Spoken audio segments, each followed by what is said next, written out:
Test, test.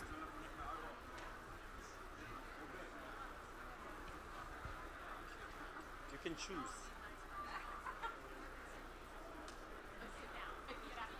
Which one you want?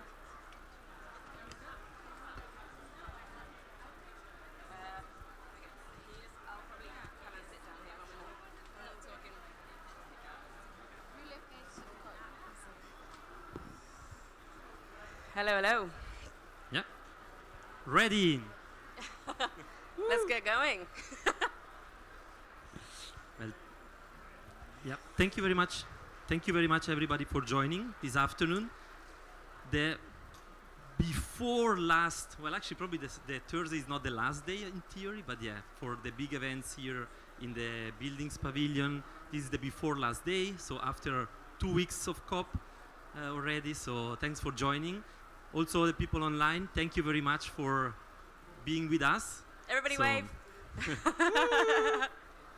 Excellent. Thank you. Hopefully everything goes well also with the technical part. So no, thank you very much. So ready to start. My name is Luca De Giovanetti. I'm Senior Manager on Built Environment at the World Business Council for Sustainable Development. And my name is Victoria Burrows, Director of Advancing Net Zero at the World Green Building Council. And we should say thank you to the Buildings COP Coalition as well, Luca. Yeah, absolutely. Should we mention all of them? Yeah, let's do it. C40, Global Alliance for Building and Construction. IIGCC, the Institute of Investor Group on Climate Change. Resilience Rising. WBCSD, World Green Building Council. Keep going. The Climate Bonds Initiative, the Climate Group, Egypt Green Building Council, Women Business Coalition, and the World Resources Institute. And this session today, we're in the Buildings Pavilion thanks a huge amount to the Global Alliance of Buildings and Construction and to Women Business, who are also the hosts of the Business Pavilion. What are we here for, Luca? So today we are here to shine the light on the solutions. After 2 weeks of COP, I mean actually, well, many years as well of this narrative being developed, we know what we need to do. So we need now to implement, bring the action, make sure that we can really tackle the big challenge that we know ahead. I mean, these numbers obviously represent well what is the challenge we are facing. Almost 40% of global CO2 emission are part of the built environment, so we need to address them, but we know that solutions exist. We can tackle them so that we can really achieve systemic, rapid, and deep decarbonization to meet the goals. Market transformation. That's what we need, no less than total market transformation. So we have a rich and diverse and hopefully dynamic 3 hours of content for you today. We've got 3 panel sessions and we've got a few videos as well. We were hoping to have some virtual speakers from outside of COP, but we're going to try the low-tech option today with all our brilliant voices and minds that we have here with us at COP. So we're going to start with how to get high-level support. That is, after all, why we're all here today. How to race to zero and ultimately win the race to zero. How to get there, how to achieve net zero, how to scale solutions, how to measure and account data, having come up in so many sessions so far, how to enable change, and then finally, how to move forwards. And there, hopefully, time permitting, will be time for a little comfort break in the middle. So, should we get started with our first session? How to get high-level support. Yes. Can I ask Diane, Yves Laurent to join us on stage? So we have now today here we have Yves Laurent Sapoval, Senior Advisor of the General Director for Housing and Urban Development from France, and Diane Holdorf, Executive Vice President and member of the Senior Management Team at WBCSD. So we will have some 2 keynotes input on the importance of getting the support at high level and what does it mean and what is the role of government and business in achieving this goal. Thank you, Lucas. Hello, thank you for giving me the floor. Just few things I want to say. Of course, this is based on experiences that we have here, basically from COP21, how did we get this support for COP21 and how we are getting support now for the buildings breakthrough we are trying to call for as a government. This, I would say, 4-5 words: visibility, clarity and confidence, reliability, partnership. We made this global alliance for buildings and construction. We built that on a buildings day, on the idea that there was no buildings day at COP before, and that we gave this visibility globally to the building sector and to the ministers in charge. Everybody was happy with that, and this created a lot of buy-in from the high-level persons. We were able to organize that because we were able to, in some way, to sell that to our ministers when we were at the COP presidency at the moment. So this is the first thing. If you want to catch up in interest, you have to give people visibility. You have to give people clarity and confidence on what you're doing also. There's so many initiatives globally in the world. I mean, so many acronym, how do you call that in English?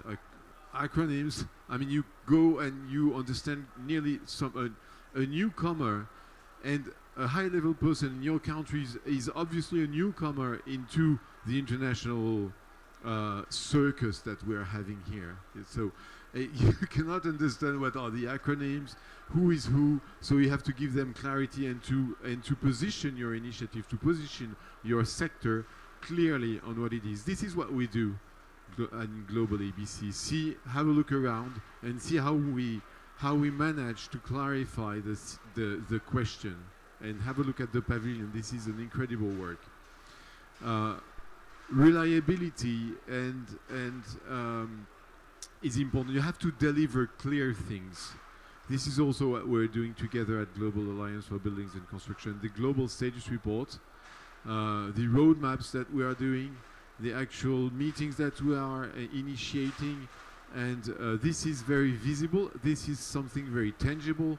So really you can grab something from the Global ABC, and then you gain support from that, because people are happy to see that things are here and visible. And the last thing I wanted to say is partnership, because you don't gain support and you don't gain buy-in alone. I'm going to give you an example. Our minister announced that we are going to organize a meeting of all the ministers of constructions in the world in Paris in the incoming year. So this is a huge challenge. This is an announcement. Now we have to translate this announcement to make it real, okay? We will not be able to make it real alone. Every person has to know that this is a challenge for all of us. Our minister is going to hear, if our minister is doing this alone, he probably will not go very far. But if members of WBCSD, members of the Global ABC at all levels, high-ranking persons from all around are telling them that it is a very important and interesting thing, then the buy-in comes not from you.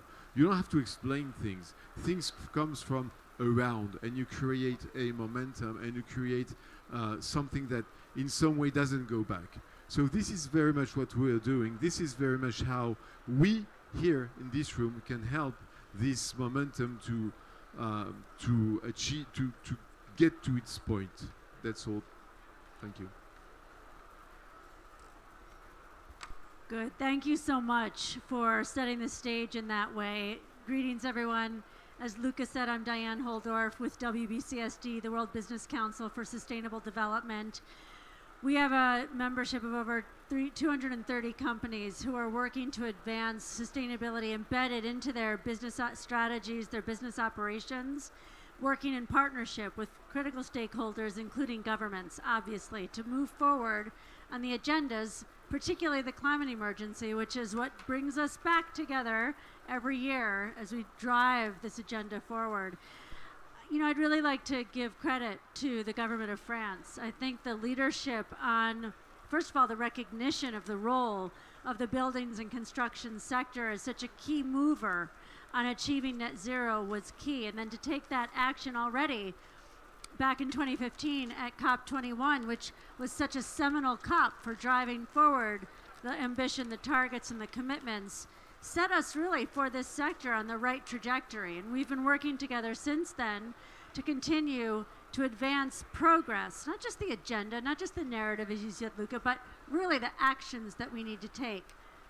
This buildings breakthrough agenda with the event that you've identified next year, again, hosted by France, I believe in partnership with Morocco as well, is going to be an incredibly important milestone, particularly as we think about our contribution into the global stocktake COP28 next year.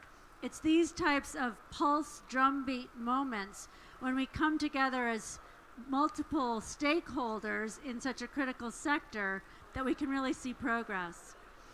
As WBCSD, we're incredibly proud to help co-chair the Global ABC. Our global co-chair, Roland Hunziker, is in the back of the room here today. But that kind of partnership to advance this is, and the reasons why we work together is hopefully quite clear.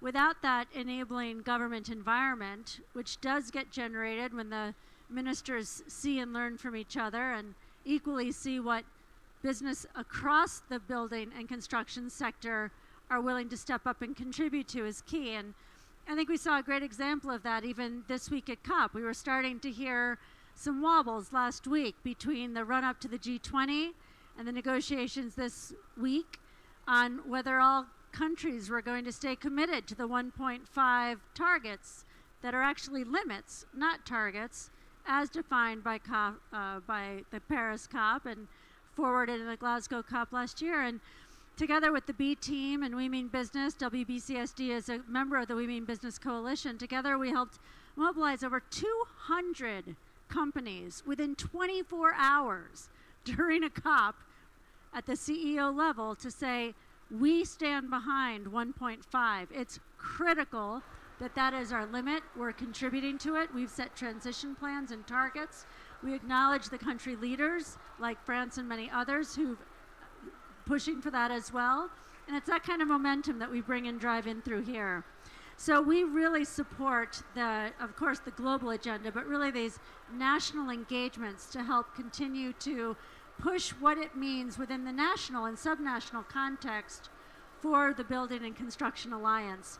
I'd like to close. I'll turn it back over so we can continue with the discussions. But again, to thank France, genuinely, to thank Morocco as well for their leadership on this agenda, to demonstrate our commitment together through the Global ABC and other platforms that we're all participating in to drive the types of solutions that are really going to deliver a net zero, efficient, and resilient building and construction sector. Thank you so much.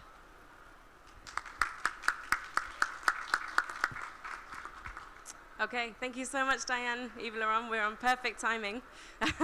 But thank you so much for sharing those opening reflections. And again, a huge thanks to your leadership and also to yours, Yves Laurent, from the government of France. Speaking of continuing with forward momentum, I'd like to invite Bex Porter from the Climate Champions team. Bex leads the built environment work with the Climate Champions to share with us about the race to zero. Thanks, Bex. Thanks, Victoria. I'm going to try and share a few slides, but first I'll introduce myself. I'm Bex Porter. I'm the Built Environment Lead for the UN High-Level Climate Champions team. The Climate Champions, let me work this out, wrong way. Yeah. The Climate Champions have a mandate to bring the work of non-state actors, so businesses, cities, universities, anything that isn't a national government, to bring the action and ambition of those non-state actors closer to the work of governments. And we really work on this idea of an ambition loop, where businesses, cities, investors, in particular the front runners within those stakeholder groups, take radical action on their climate plans and climate trajectories, and in turn put pressure on politicians, global leaders, governments to take more ambitious policy steps. And in turn, we have this civic market demand part of the ambition loop as well, where again, the marketplace, the people that we're talking about, these buildings that will be used for, create that demand for business, which then in turn creates that demand for national governments. So that's really where the climate champions are coming from when we talk about the ambition loop and when we talk about the importance of non-state actors taking action. I've been asked today to talk about the race to zero and its role in achieving what we have set out as the 2030 breakthrough outcome for our sector, which is that by 2030, 100% of new projects should be net zero carbon in operation and should have halved their emissions, their embodied emissions. So any project built after 2030, noting that those projects are on computer screens today, they're in people's heads today, they're being talked about with developers today, they need to be net zero carbon in operation with a halving of embodied carbon. Now, to get us there, the champions use the race to zero as a mechanism to try and do that. The race to zero is a campaign that any stakeholder can join. And I'm not going to ask you to read this slide. I'm showing this slide to show you how complex the built environment is. We have stakeholders from investors and financiers. We have architects and engineers. We then have the contractors who are so reliant on their supply chains, not to mention heavy industry, not to mention homeowners and tenants and the people that these buildings are being designed for. We then have the lens of the policymaker, the criticality of the city stakeholders who not only make policy but also own huge swathes of stock of public buildings. So in the champions, we broke this down and we said, okay, who do we need to see move? And I'll not talk about cities in particular because the cities race to zero is kind of dealt with separately, and they last year got 1,000 cities into the race. So here's where we stand today, and apologies for the quality of this slide, but I've just taken it live from the tracker. Architects and engineers, top left, 42%. This is globally by revenue, have moved into the race to zero. Real estate investment, bottom left. Real estate asset managers, bottom right. And then contractors, top right. Now, as I said, this is globally by revenue. So when you think about construction, whilst that looks like a very small number at 16%, if you look at the top 20 companies globally by revenue, there are some huge organizations there that aren't in the race to zero. So to grow that percentage by revenue, we need more of the smaller stakeholders, if that makes sense. And that number has doubled since this time last year, actually. So we were sitting at about 8.5% at COP26 for the construction sector.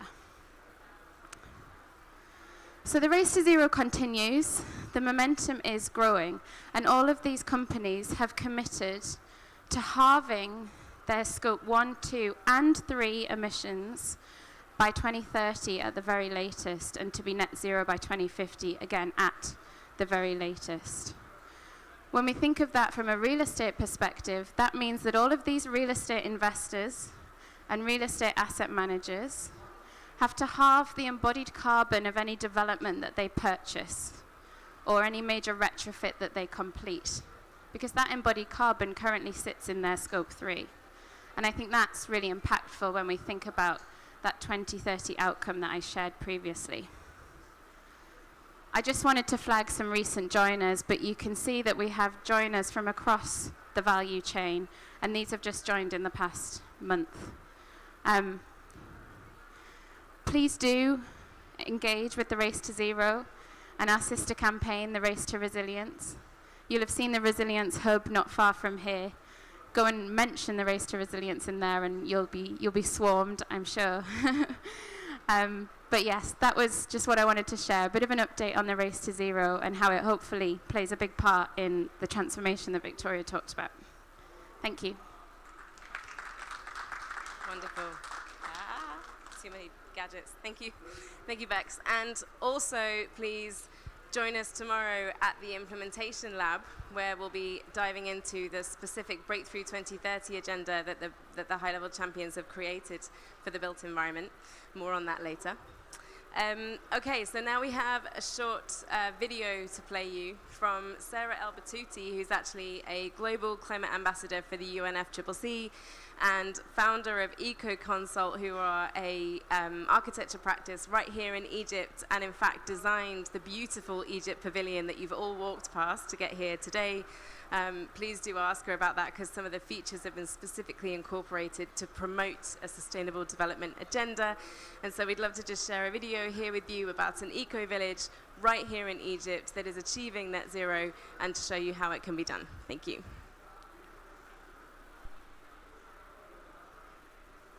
Ooh, we can't hear her. Volume up.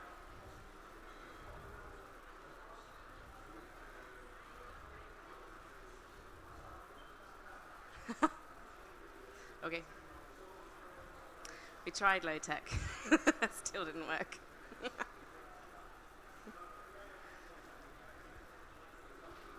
We'll give it a moment because it is a nice story. How you doing, The Luca? village Oh, is over. now audio, no visuals. Let's try and get both at the same time, shall we? That'd be nice.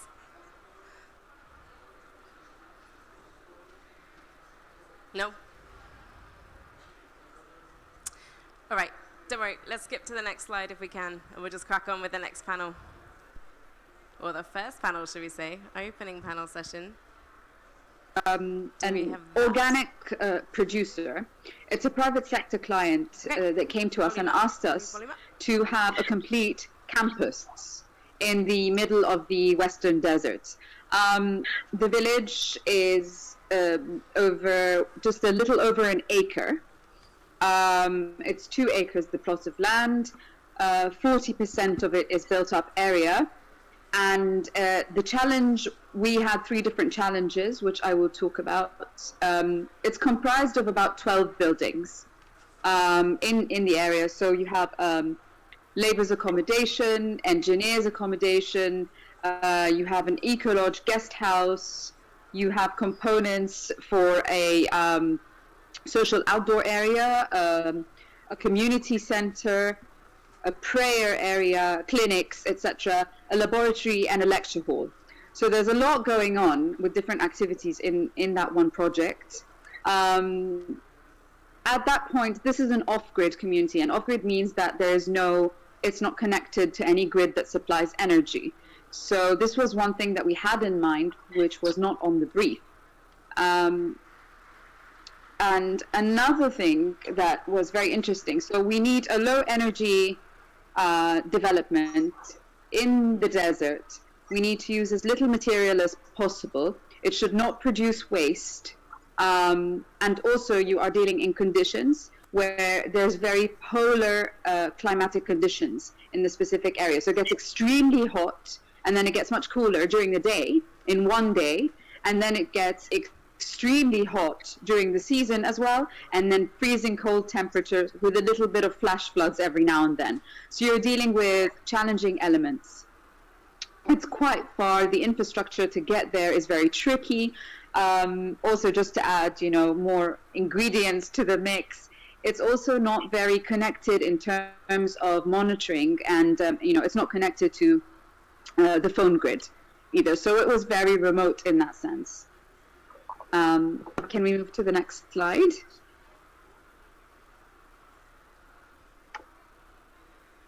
Yeah.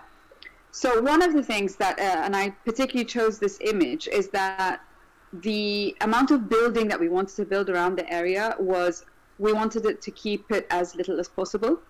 So you always have a feeling that the building itself is very peripheral. The building is the gate, it's multifunctional, it's not enclosed and a gated community within the desert. So it's looking very outward, and there are bits and pieces of it that actually do that multifunction itself. And that's the facade of the entrance. Next, please.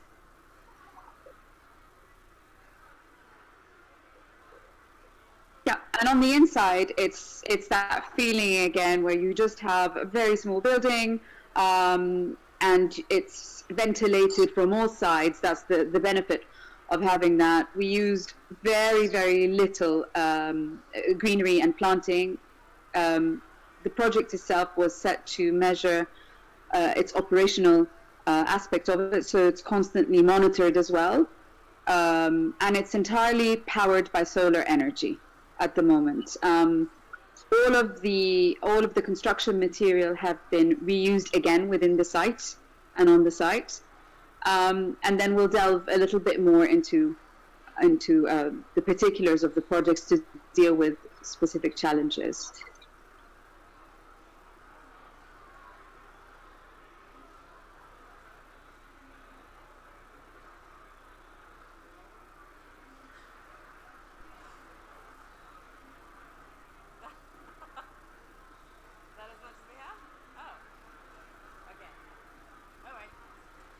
Stay tuned to find out more. Sorry about that. Maybe we'll see if we can fix that in the break. I don't know where the rest of the video went. But I tell you what, let's move into our next, our first panel session. If you wouldn't mind helping us out, Cassie. And I welcome Cassie, who is our moderator, to the stage. Cassie is Managing Director of Climate Solutions at C40 City. So welcome, Cassie, if you wouldn't mind introducing our first panel. I don't mind at all, it's my pleasure, and I'm always happy to have an extra couple of minutes, so it's no problem that the video finished a bit early, as interesting as it was. So thanks very much for having me today. Delighted to be here at the Buildings Pavilion for this great event, and we're going to talk in our next panel about how to get there. So I've got a great panel for you, so let me introduce them now and welcome them to take their seats. So let me welcome first Nigel Tonks, who is the Director, Region Board Member and Sustainable Development Lead for UK, India, Middle East and Africa at Arup. Whatever seat is most comfortable is fine, Nigel, you just make yourself at home. And then I'd like to invite Balsam Neem, who's the Head of Sustainability at DAR. That's great, thank you very much. Again, take whichever seat you would like. Johanna Perinen, who is Senior Vice President and Head of Sustainability at Stora Enso Wood Products Division. Thank you, Johanna. And finally, Kirill Holstov, Climate Change Lead of the Institution of Civil Engineers, Northeast Regional Committee, and also an engineer at ACOM. So welcome all. What a great discussion we're going to have. And although we've got 2 extra minutes, I don't give that to you. You still have to stay on time. That is all mine to use. So just reminding you of the time. So I'm firstly going to ask you in 1 minute to briefly introduce yourselves, but mainly focus on how does decarbonisation and whole life carbon really relate to the work that you do? Nigel, start with you. I think there's one under there.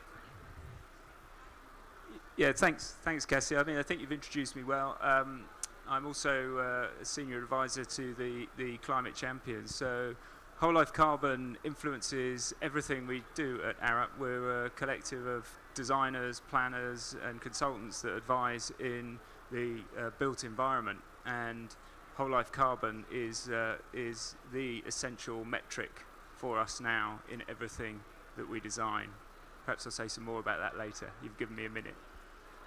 Thank you very much. You've set a good example. Please hand the mic over. Balsam, over to you. Thank you, Nigel. So I'm Balsam Name. I'm with DAR. I'm the head of sustainability for DAR. And similarly to what Nigel has just mentioned, also whole life carbon is what we do.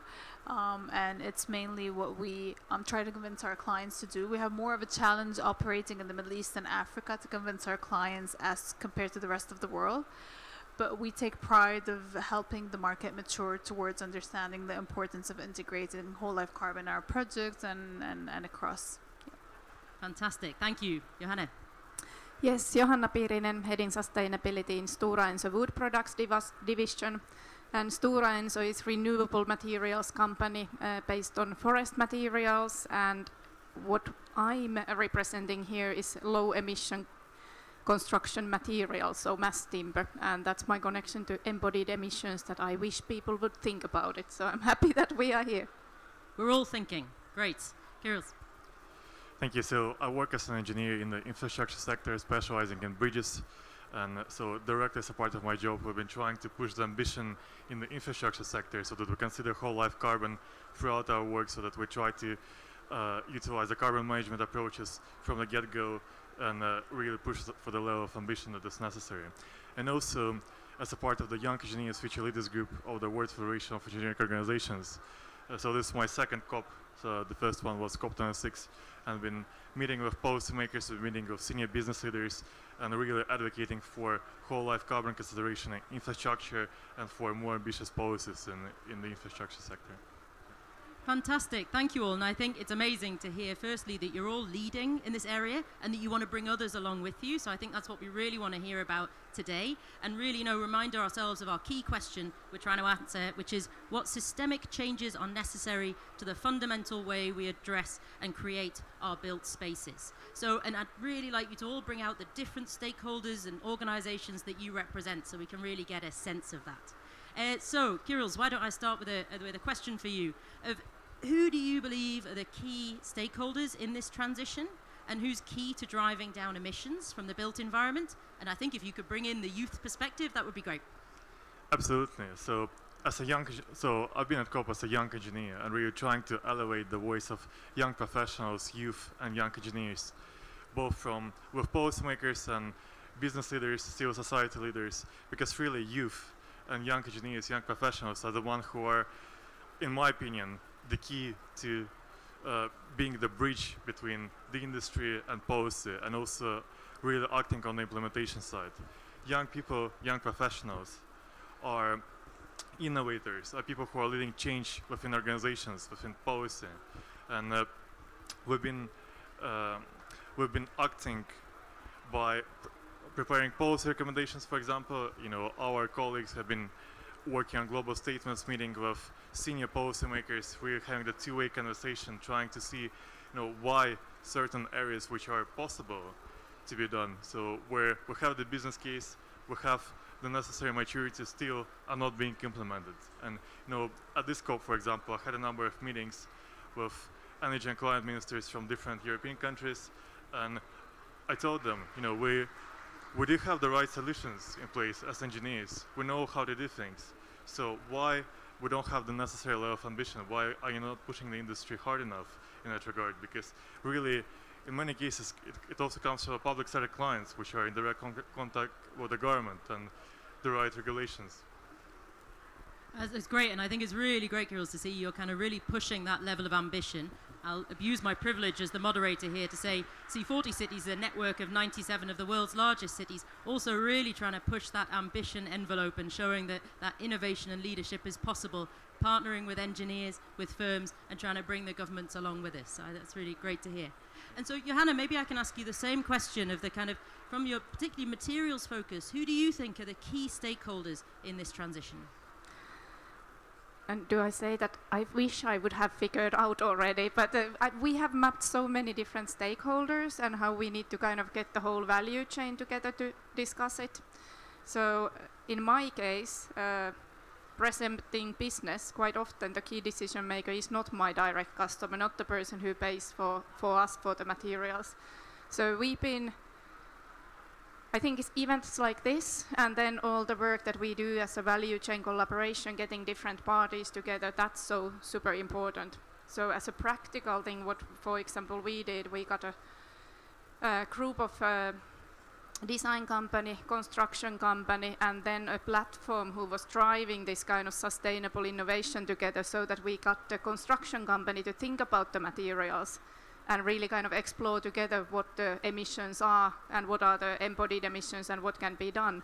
So there we were comparing concrete and mass timber, and came that the structural part of the building, the emissions could be cut with 70% in that particular case. So quite good results, but it wouldn't have helped that we would have shouted it. I think it was really like getting everyone to explore and think about it. And I think the design companies, engineering companies and architects are quite key in this. And I've been so happy to see within the last year that many of the companies have started to talk about this and openly also challenge your customer base about it. So I don't know if they are the key, but I've been at least admiring the work that they are starting to do.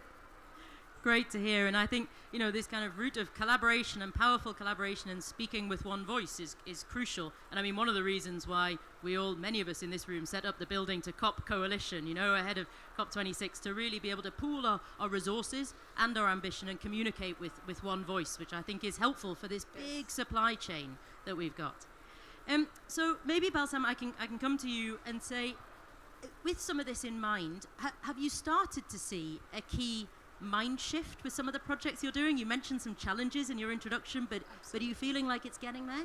Yeah, absolutely. There's definitely there's a shift in the mindset throughout, and I think that's the biggest role that all of us here could play, is how to really influence further. And being at the stage here in COP27, that's what we're here to do. We're here to help even further shift that mindset towards influencing whoever still has that question mark somewhere, just to make sure that we're all aligned, that we're all driven towards what implementation is, to identify what the right actions, what the right solutions are to get us to get there. So I think there's a bit of challenge still, but it will happen. It's on the way for it to happen, and that's hand in hand, us together, what we'll be able to do and to make happen eventually. Great. And can you maybe give us an example of one of those projects that you're seeing that's really kind of leading and shifting the mindset? So because we do operate a lot in the Middle East and Africa, and that's where maybe the shift in mindset is mostly occurring. So we do have a lot of projects where there's a big demand for whole life carbon now. There's a lot of clients that are engaging on net zero commitments. There are a lot of clients that are more aware of the importance of doing this and onboarding on this vision and road. And we do see it, whether it's in the Middle East, whether it's in, I will not name countries because all of them are really so much trying to onboard this, but also in Africa. And this is where like a lot of interest is really happening, where we do see that there is a change in mindset there, and whether this is related to what the private sector is able to influence, or what the financial sector is able to influence, or what the government sector, all together is really driving towards that change in mindset that we're able to see across. Great, thanks so much. And I think you mentioned finance there, and there was a bit of nodding on the panel, so we'll come back to finance shortly.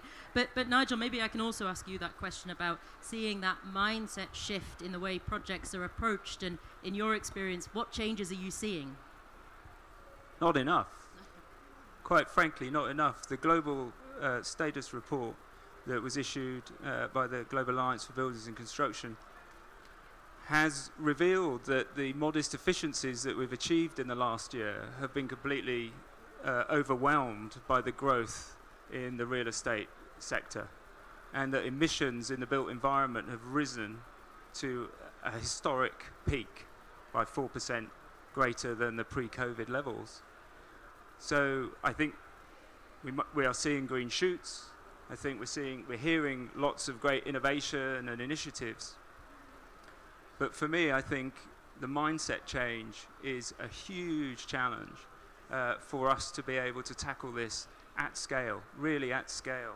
The thing to realize with the breakthrough ambition that Bex from the High Level Climate Champions mentioned, net zero in operation by 2030 and a halving of embodied carbon emissions, whole life carbon, it's an appreciation that whole life carbon is the metric to be designing against. And so the really important thing, perhaps if I just wear my hat as someone from the design part of the supply chain, is how critical it is for us to influence investors and developers to put whole life carbon and embodied carbon as the principal metric. One of the things that Arup did a year ago, when we realized just how important whole life carbon was, we committed to assessing whole life carbon on all of our buildings projects, because we had no idea what our impact in the outside world is. As Bex mentioned, you know, for developers, the whole life carbon of their developments is part of their Scope 3 emissions. We aren't the ultimate decision makers, but as designers, we are influential in that. And over the past year, we've created a platform to enable us to assess all of our projects.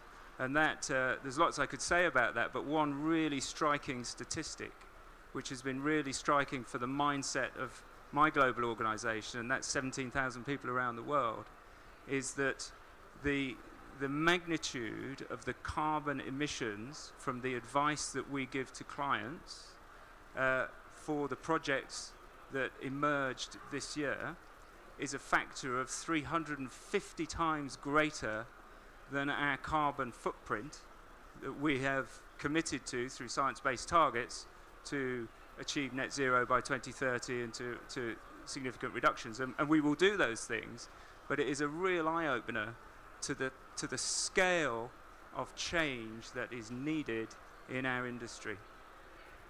I think those are staggering numbers, and I'm going to come, if you can just pass the mic to Johanna, because I think she had something to say there. I think your point on scale is crucial. You know, I think we've got to move away from, haven't we got some nice examples, into actually how do we scale this? And I think, you know, looking at Arup there, an organization of 17,000 people worldwide, and being able to implement that over a year, it shows actually the scale is possible now. You can scale. But really, I think let's also kind of challenge ourselves with these solutions of systemic change. We want them to be at scale. You know, we've got a big problem here. We need big solutions. But Johanna. I was about to throw one more stakeholder group in, so the real estate investors and the money. So happy that we've seen the forerunners in that sector too, and the first real estate investors who are also looking their own emissions and waking up to the challenge. So I think more of that is also needed, that they kind of really look what's in their portfolio and what kind of buildings they are investing into. Yes, I think it would make a massive change. Kyrillos. Thank you. I just want to comment on the point of the change in mindset, and I think it's a very significant issue and something that young engineers and young professionals can help address really well, because young people come out with fresh and most advanced knowledge out of universities. They really absorb innovation and are able to drive change very quickly. And what we see in the industry is that there is change in mindsets required on all sides, both from our organizations as as designers, as contractors, both from policymaker point of view, from our clients. And I'm really glad to see that in many organizations, young people are leading this change in mindset, because from established engineers, established professionals, there is sustainability and climate change is often considered as a consideration. So it's one part of the problem. For young engineers, climate change and sustainability is the solution, is something that is the core. So we view it through the prism of everything. And really from that perspective, I think young engineers are very well placed to drive the level of ambition. I think you're totally right. I'm still always counting myself as a young professional, so just tell me I am one too, and we'll hope that does the trick. But I think you make a great point, and you said this to me just as we were talking over there, Kyrillos, about making sure that young professionals' voices and opinions and expertise and knowledge is really integrated within decision making in organizations, rather than kind of them being consulted later on or being actually just left to pick up those solutions. And I think that's really powerful. Yeah. And can I also just make one comment about challenging each other? Because as the industry, all together, all the key stakeholders, key actors, I think we have a feeling that we're all in the same boat. I mean, as the industry, we have a huge impact on climate change, sustainable development, on the well-being of people, and we have a huge responsibility to deliver. So we need to be working together and also not afraid to challenge each other if the level of ambition is just not there. So, say, as professionals, we need to be talking to our clients about what they should be doing, and really sometimes when whole life carbon, whole life pricing is not a consideration, we need to be challenging them on that. And also sometimes it also actually leads to better solutions. If we apply those decarbonization methodology, if we apply those whole life cycle pricing approaches, then it can lead to better solutions and better value as well. Yes, totally agree. And bringing in those other benefits that have often been talked of as co-benefits, but I think are actually just benefits. Let's not talk about them as secondary. So let's come to maybe some practical next steps, folks. And also, I'm going to come to the audience after this for some questions. So get them prepared. Think about them now. this panel wants really difficult, challenging questions. Don't ask them something easy. So maybe, Nigel, I can come to you and say, what do you think are a couple of the next steps that are really going to achieve that scaling that you talked about before? So I think there are two next steps. One of the things that we did a year ago was to work closely with the WBCSD in the production of a report of where do we stand, which was to look at the whole life carbon of a series of projects. And that demonstrated to us that the embodied carbon represents 50% of the whole life carbon over a 60-year lifespan. So we learnt from that it's not enough to focus only on the operational, that the embodied is really important. And as a follow-up to that this year with the WBCSD, we produced a follow-up report which will be available shortly, which is how low can we go? So using technology we've got right now, how low could we go? Given that, as was mentioned earlier, I know, for example, Arab has 50 million square feet of buildings on its books now that will be coming online in 2030. So we need to be doing this now on our projects. So what technology, what approaches, what things are available right now? And to get to answer your question, the thing that we've learned is that we believe you can halve the embodied carbon in buildings right now using technology that's available. The challenge for us is there is no single simple solution. It's not individual pieces of technology. Within a building, there is a lot of stuff. The facade, the building services, the walls, the finishes, as well as the structure. And the structure is probably only half of the picture. So if we, in order to halve the embodied carbon within a building, we need to look at all parts of the building. We need to make sure that in our decision making at the earliest stages of design, when we can influence things to the highest degree, that we look at each component of the building and that we set ourselves targets within those for reduction. And you know, the second part to that is that we desperately need data to be able to do that. We need to understand what the embodied carbon and the whole life carbon of our buildings are now. So, you know, 50% reduction is 50% of what? And it will be different in different countries, in different construction cultures. So the second thing we need to be doing is assessing whole life carbon on all of our work and putting that whole life carbon as the principal metric alongside cost from the start of design. That's fantastic. I think that's really clear, that assessment and putting the metric in place. But I think also setting ourselves, I love that, how low can we go? I mean, you answered it with, well, I'm going to say at least half. I think you said just half, but I would say at least half. But I think that's exactly the right challenge. Not let's set this target, but actually say how low can we really go? So Balsa, maybe I can ask you the same thing. What are those key next steps, and who are you asking them of, you know? Definitely, I would, to Nigel's point, there's definitely the importance of getting everyone around the same table, an integrated approach from the very beginning to drive us to the solutions that, all of the solutions that Nigel has mentioned. That should be our number one priority. There's also what Bex has mentioned in terms of the race to zero, the World Green Building Council whole life carbon net zero commitment, and how we can walk the talk. So how we can gather the different lessons learned into implementation and how that could service our communities and our clients.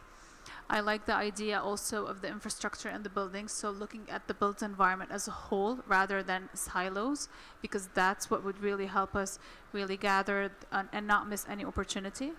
And also the last point is the youth and the importance of awareness and influencing, because that's the voice that will be heard at the end of the day, and that's what will make the difference there. Great, thanks so much. I agree. I think that infrastructure inclusion is important. Johanna, your next steps, and who do you want them from? You can have one of them just for yourself, but also one for others. That's fine. All right. Well, there is one thing that I have learned here is that the importance of making the data available.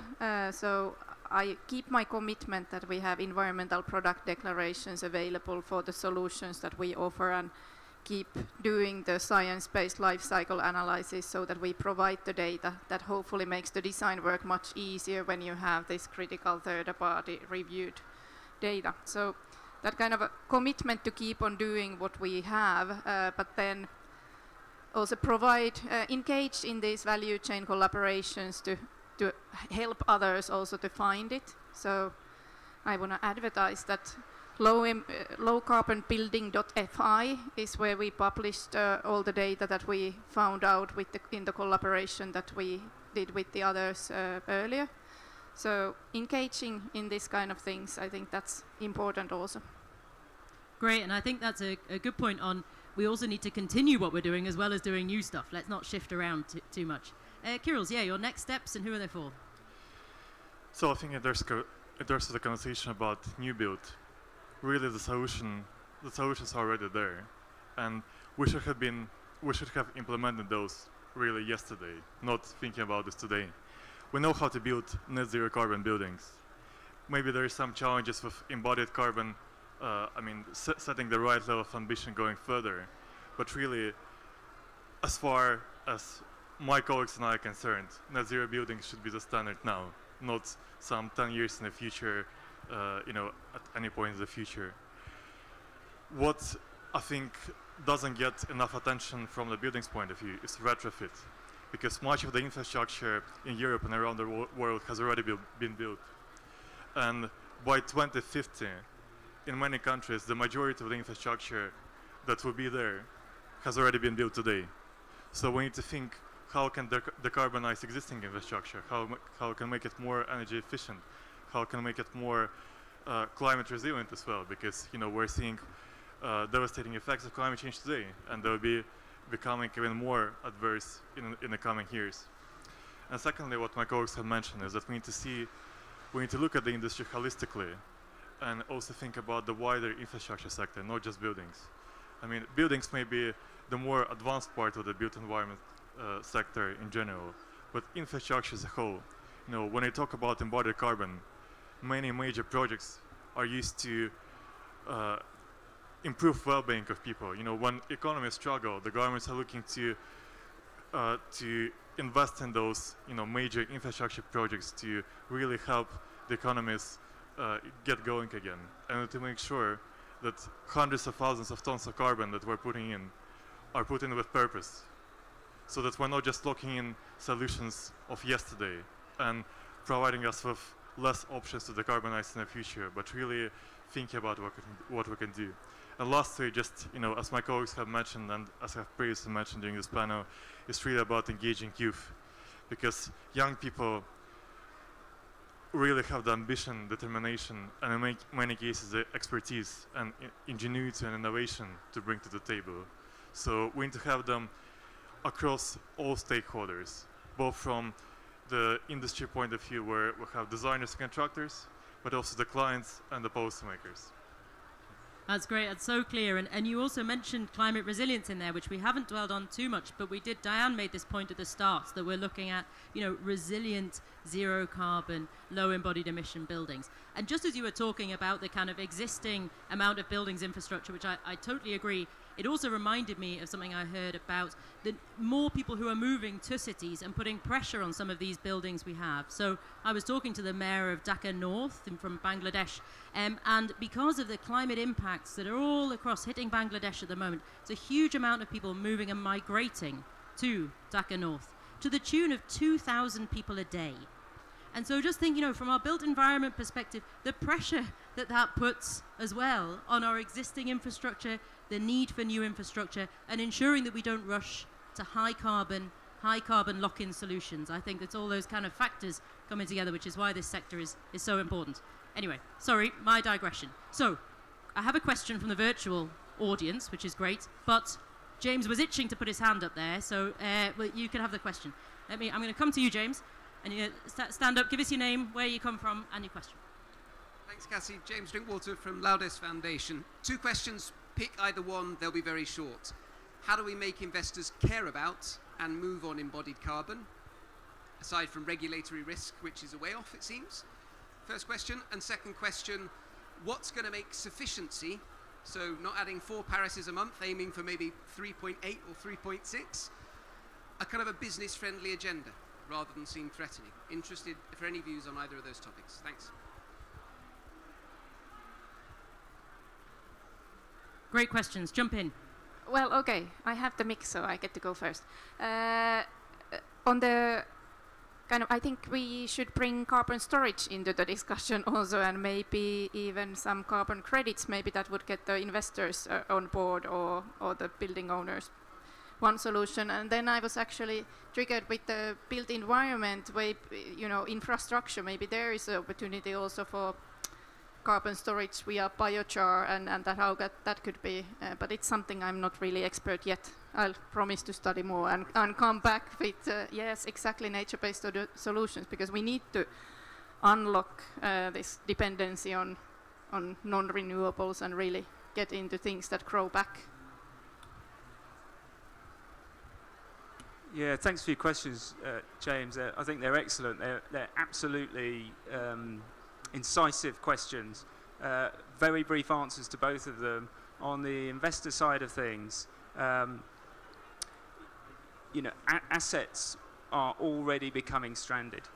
So through mechanisms like TCFD, portfolio holders are doing assessments of their assets, and they realize now the challenge of some of the properties that they have in their portfolios, and the value of those properties are plummeting.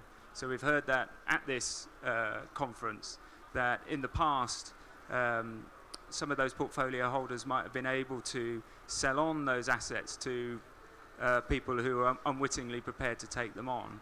But the value is now having a substantial hit, and some of those assets will be becoming illiquid. So for existing buildings, the imperative is in retrofitting them, bringing them up to retain the value in the properties, and perhaps as we come out of the recession, exploit the increase in value that comes from the demand, the increasing demand that things like the World Green Building Council Net Zero Buildings Commitment is putting into the demand chain of occupiers seeking buildings which are certifiably net zero with low embodied carbon.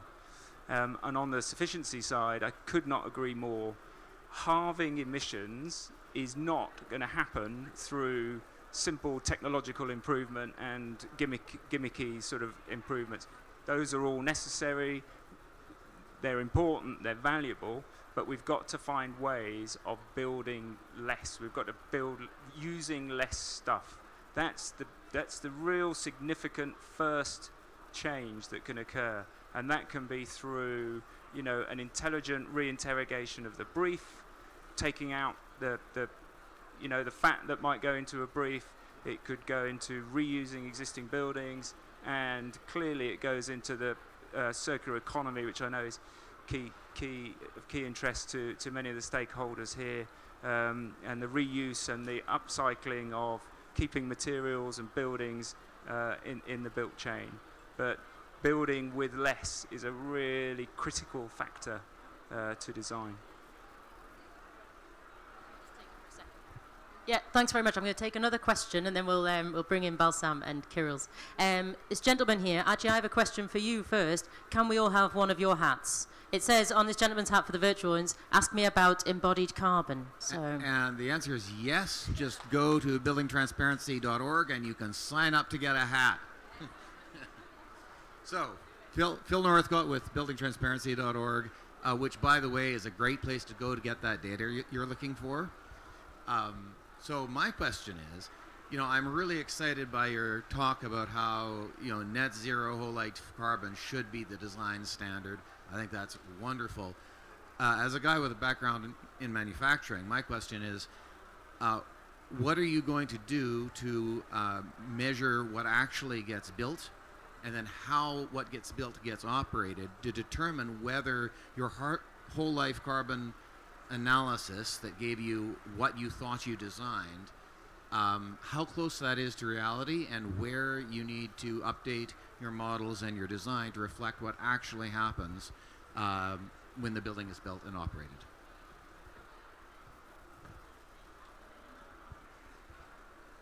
the critical question, post-construction monitoring. I just to raise one point here. I think that's where the importance of data does come in, and that's where the importance of maybe relying on digital twin models or other solutions to really track operations, whether it's whether right away once the building is under operation or that's down the path of really coming close to the end of life cycle. But all in all, you'll need to keep track of your data. You'll need to keep monitoring. You'll need to keep monitoring your data just to see how you can improve and how you can optimize based on the measurements that you're getting. So just to Nigel's point as to the importance of data and integration of data to optimize the operations of buildings.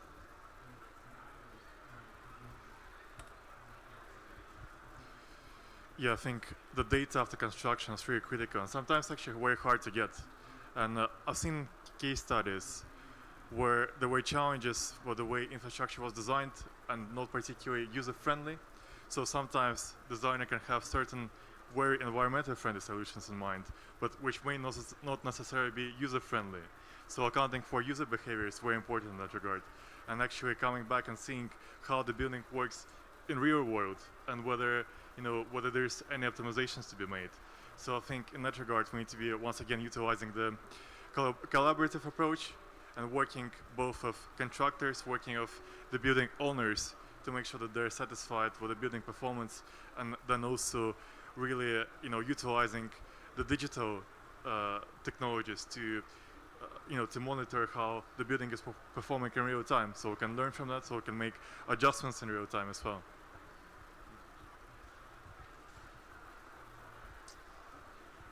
Hi everyone, thanks for being here. My name's Evan Gao. I'm a student delegate at MIT, and I used to work for a climate tech VC fund focused on decarbonizing the built environment.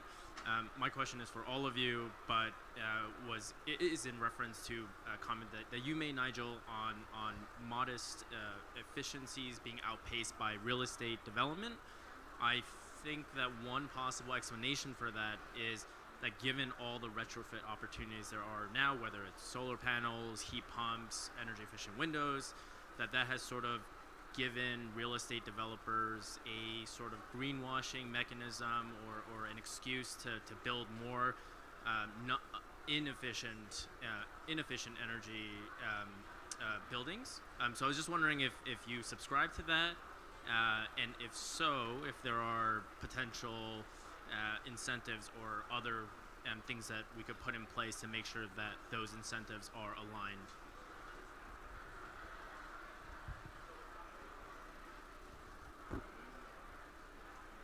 So it's a really valuable question. I think that I would say that we have seen a great focus on highlighting star projects or star aspects of projects that potentially make a big shift in some element of the project. But we also see through some of our whole life carbon analysis that can be at the expense of other parts of the project. So that might be in terms of, let's say, putting a very carbon intensive external shading system on the outside of a building, which might lead to reduced operational costs inside the building. And that those things are not properly reflected in the outcomes. So I think what I would say now is that some of the front runner developers and contractors that we're working with are working closely with us to set hard targets in each element of the building, and those hard targets are halving business as usual, and then right from the outset it's going after those targets and recognizing that it is also a holistic thing. It might be difficult for elements of those buildings to achieve those targets, but working together, we think it is possible.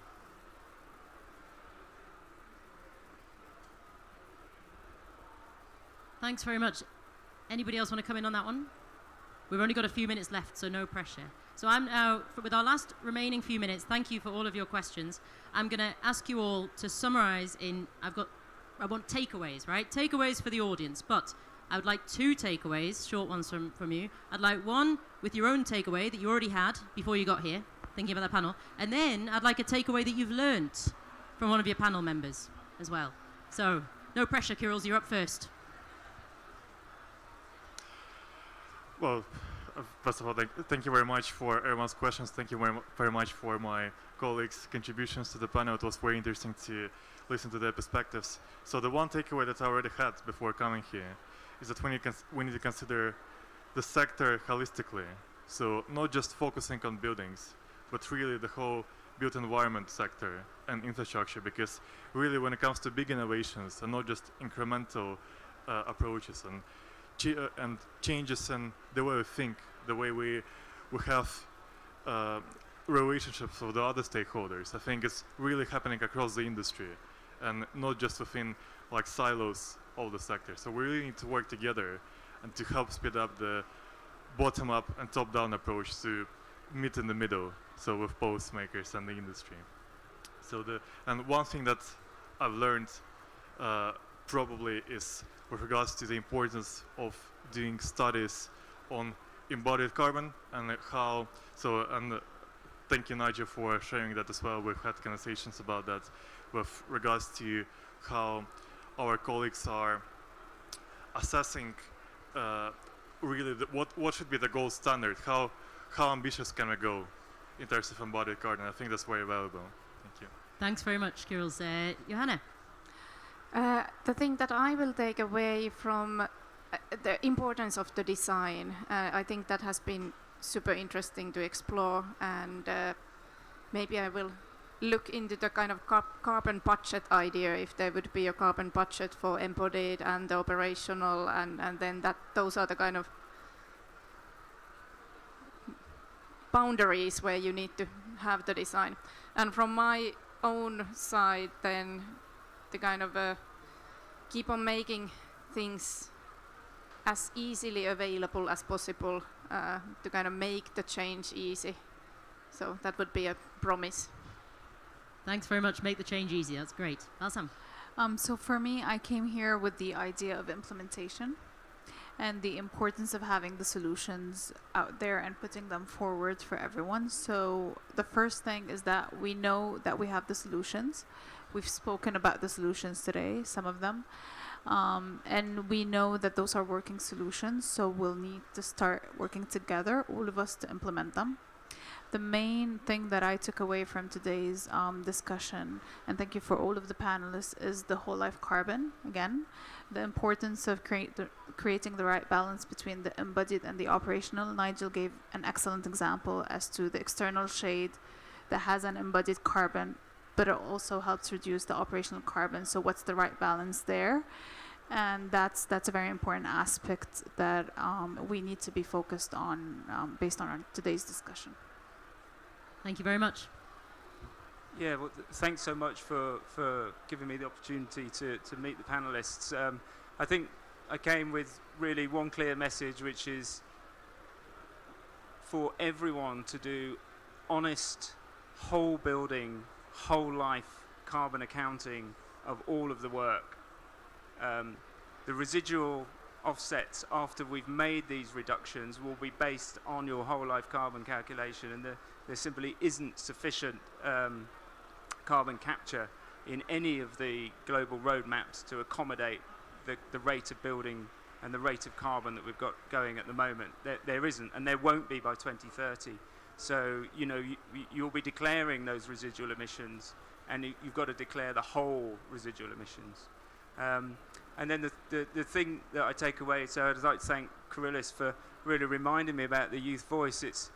It's been a pretty massive lift for us over the last year to meet our commitment to assess whole life carbon on all of our projects, and that's led to the development of a platform which has been built by some very young, very bright people in our organisation at incredible speed.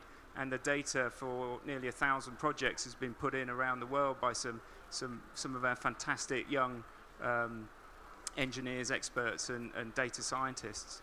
And you reminded me that I was in a meeting with some of them and some of our senior engineers, and one senior engineer looking at the data, analysing the data, reflected that after 20 years in the business, he had no idea how much carbon was on the end of his engineering pencil. And so it was a nice reflection from your comments on the contribution that the youth are making to this. Thank you. Well, fantastic. A big thanks, everyone. I love all the takeaways and the learnings that you've got. I hope that you all agree that I think we've answered the question, right, of what are some of the systemic solutions, changes necessary to fundamentally address the way we create our built environment. So thanks very much for today. Huge thank you to Nigel, to Balsam, to Johanna and to Cruz, and enjoy the rest of the day.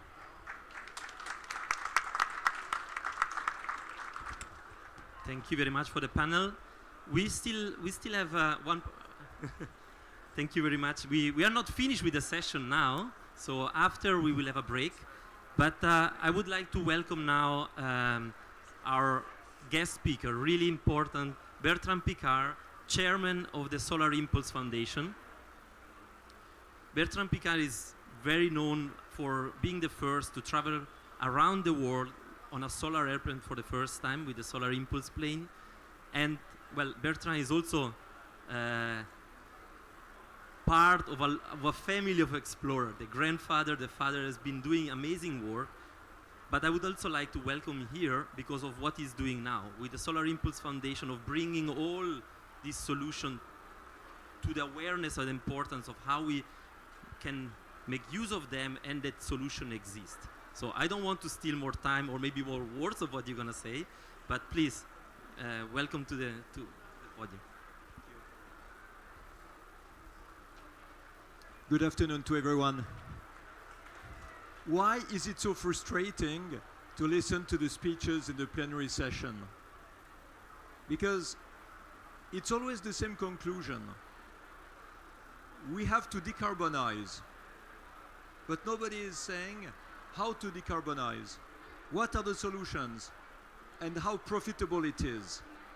And I think that as long as we speak of decarbonization, we speak of a problem, we speak of all the difficulty to solve it, we speak about the cost of decarbonization, and what do we have as a result? Resistance, fear, opposition, and endless negotiations.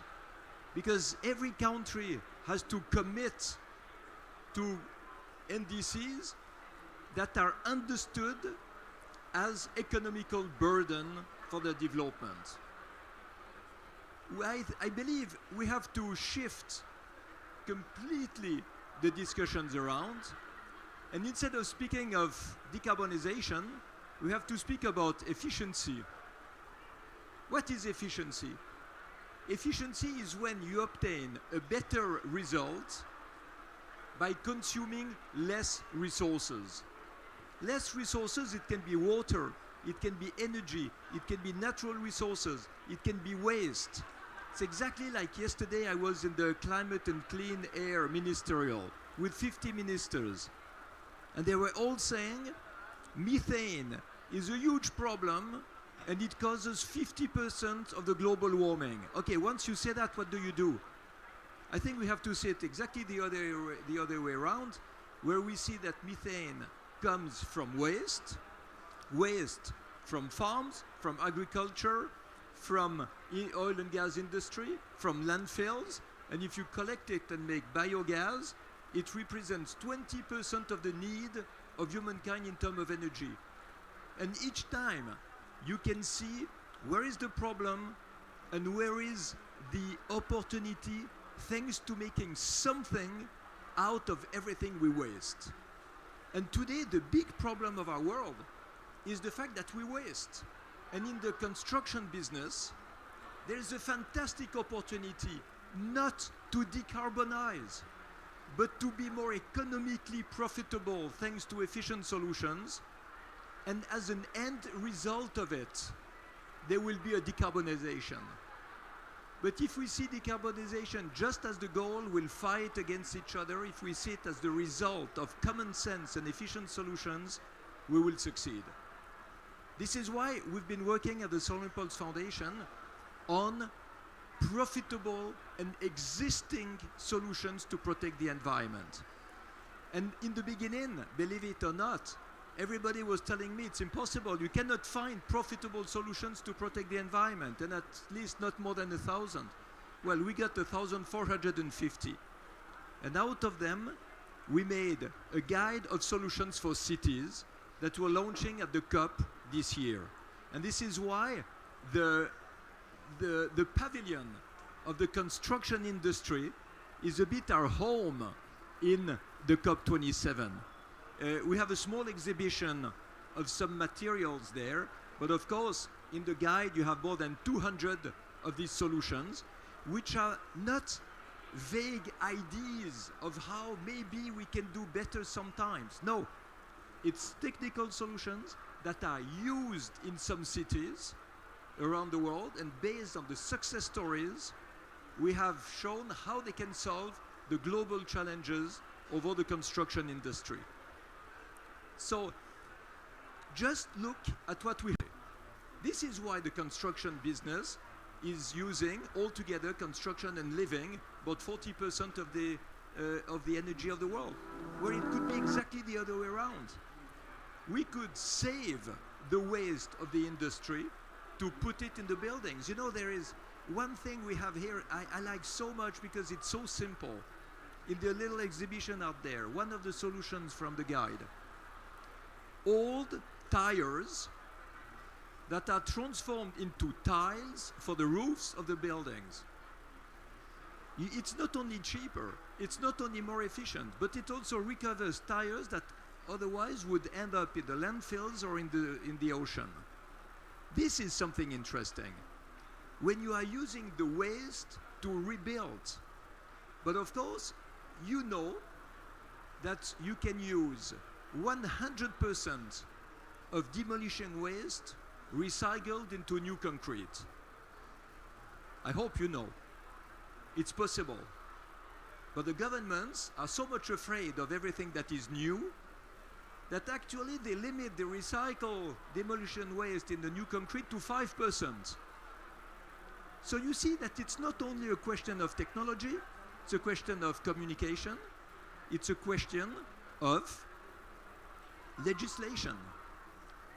But who can ask for that? If the green activists go to the governments and say, we need 100% of recycled material in the concrete, we need to use the tires to make the new tiles, we need heat pumps with geothermic wells to divide by 5 the energy bill of the people living in the buildings.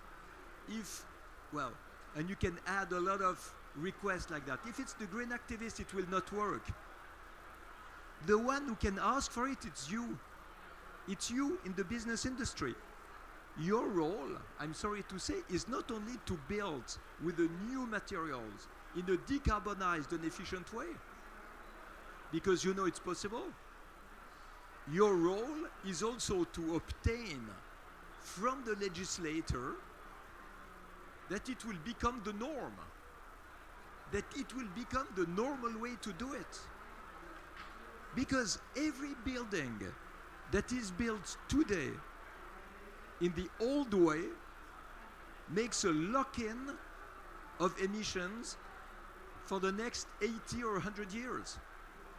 So every building that is built in an old way is a building too much.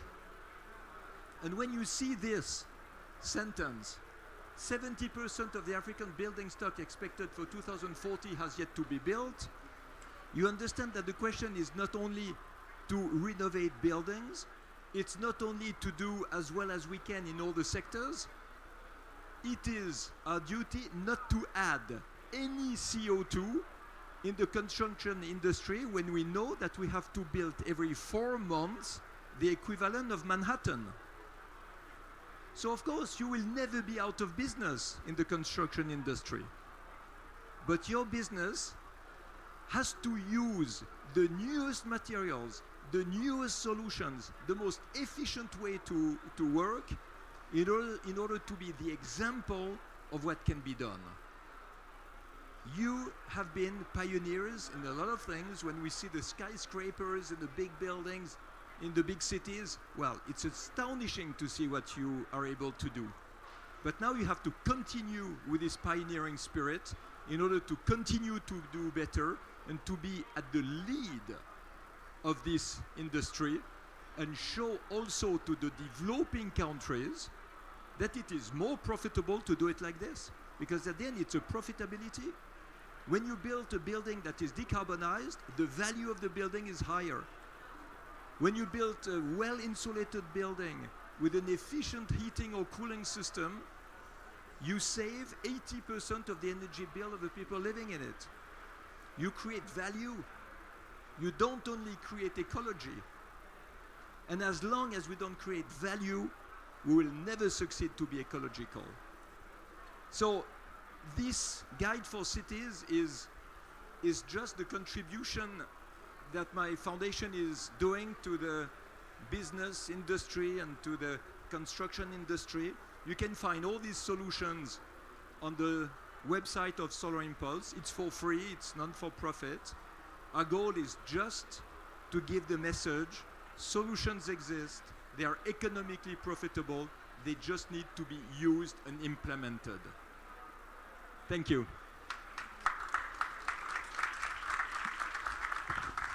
Thank you very much, Bertrand. Very inspiring words, and indeed, solutions exist. We need to start to use them, and we need to start to build today what we need for 2030. We cannot wait. We have the solution. They exist. Let's make it happen. So we have now a short break. Please go outside, take some coffee, fresh air. We will start in 10 minutes, so 5 past, and we have more inspiring input, video, and also panel on the importance of data and how do we enable change. So see you just now. Thank you.